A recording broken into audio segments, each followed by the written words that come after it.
Hey everyone, this is Finding Value. We're going to dive into platinum to see what kind of metal it is, what the forecasted demand is going to look like, what the supply looks like, what platinum's used for, and a little bit of facts about platinum. We're also going to look at the end of the clip on ratios to see what ratios are telling us if it's an expensive or cheap metal to buy today. So let's jump right in.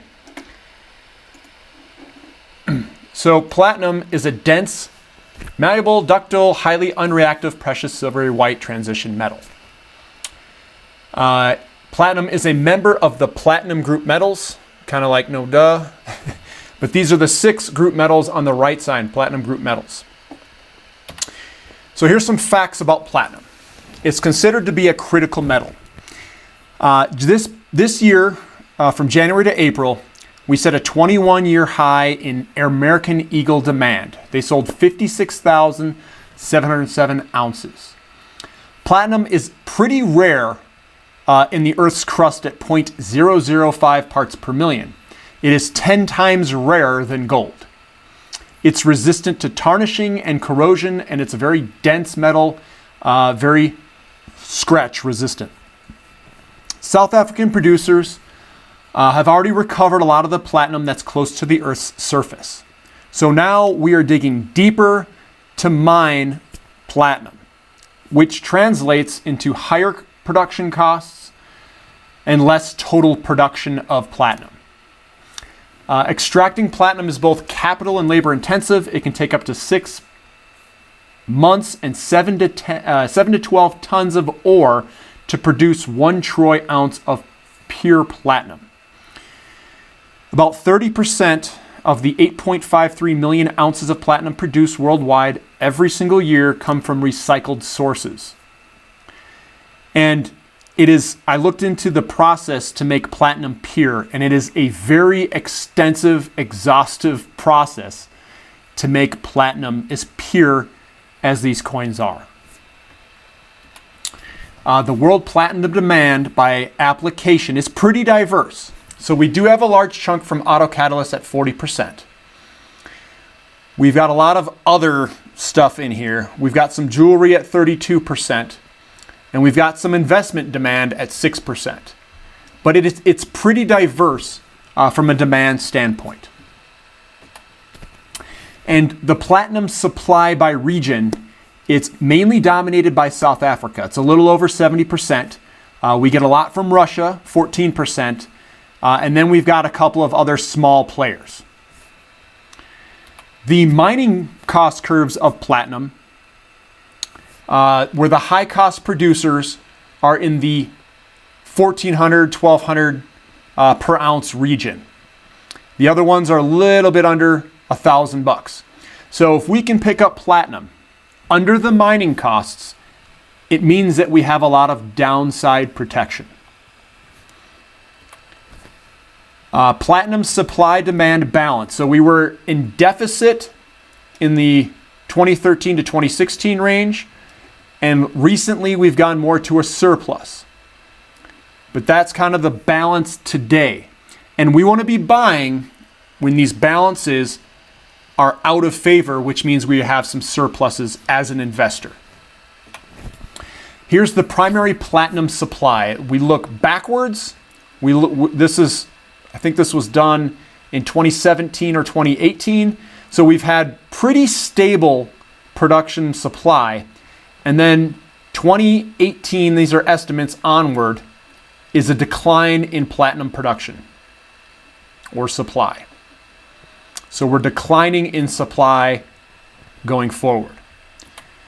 The platinum demand, looking backwards, has been growing quite steadily. It's been growing at 5% per year, which is actually, that's pretty aggressive growth. And you can see we've got chemical demand, electrical demand, we've got glass demand, medical and biomedical, which really came in 2005, and it's growing pretty good. We've got petroleum demand, which is growing pretty great, at least in 2018. And then we've got a whole bunch of other uses, which is also growing. So looks like we're growing platinum demand is growing on every single category, which is good. So this is kind of looking backwards. Looking forwards, we're looking at what potentially could platinum be used in going forward. Platinum is used in fuel cells on electric vehicles. And we've got a graph here of fuel cells, battery electric vehicles, plug-in hybrids, and internal combustion vehicles. So looking forward, we're seeing a decline in internal combustion vehicles, but we're also seeing at the same time a rapid move towards hybrids, battery vehicles, and fuel cells. Platinum is heavily used in fuel cells. So here's global fuel cell vehicle fleet and annual fuel cell vehicle platinum demand. So looking forward from 2020 is kind of where we're at with this fleet. We see a massive ramp per year in fuel cell demand. This is in 1,000 ounces per year on this. Now, if you look and step back and look at an even larger picture, further into the future, we see the demand in millions of ounces really ramping up from 2020, which is now, to 2030, to 2040, to 2050. Huge increase between 2020 to 2040, the next 20 years. And I think that deals a lot with fuel cell demand and all of the other demand out there in all of those sectors that we were looking at. Here's another chart, and this is just in tons of platinum. And we're looking at fuel cells, fuel cell cars. We're looking at 30,000 tons, 25,000 tons. We are looking at massive demand for platinum if they choose to build fuel cell cars, which I think they will. Here's battery production, tens of thousands of tons of platinum. And I think comparison of the three scenario ranges, I mean, just absolute huge demand for platinum going forward. In 2020, I mean, we're not even at these ramp rates in 2020. We're just getting started. So we're looking at the ratios here. We know demand is expecting to grow. We know that previous demand has been growing at about 5% per year.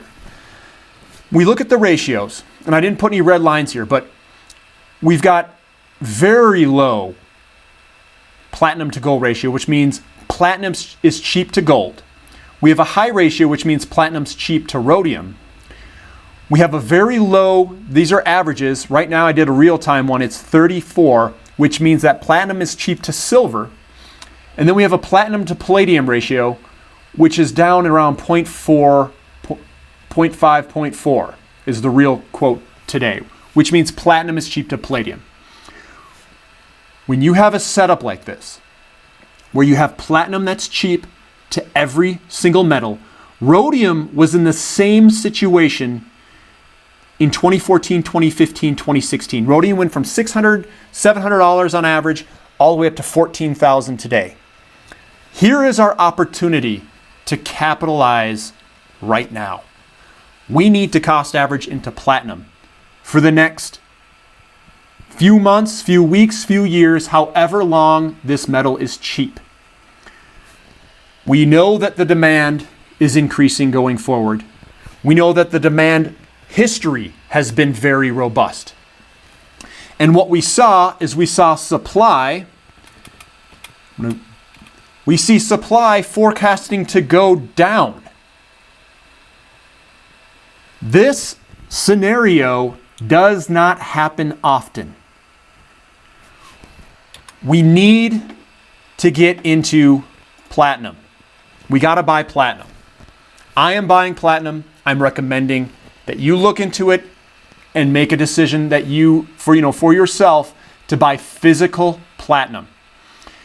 Another thing to keep in mind, we want physical platinum, not an ETF, not a miner. Because as energy gets more difficult to extract, as things become more difficult to get, it's better to hold the physical metal. As taxes increase, as all those risks, as money printing, all that stuff, we are protected holding the physical metal. So I suggest buying the physical metal. We've got a very bright future for this metal. And I hope that everyone gets a piece of this action through this channel. I appreciate your time. This is Finding Value. Click subscribe, leave some comments, and I hope you have a good day.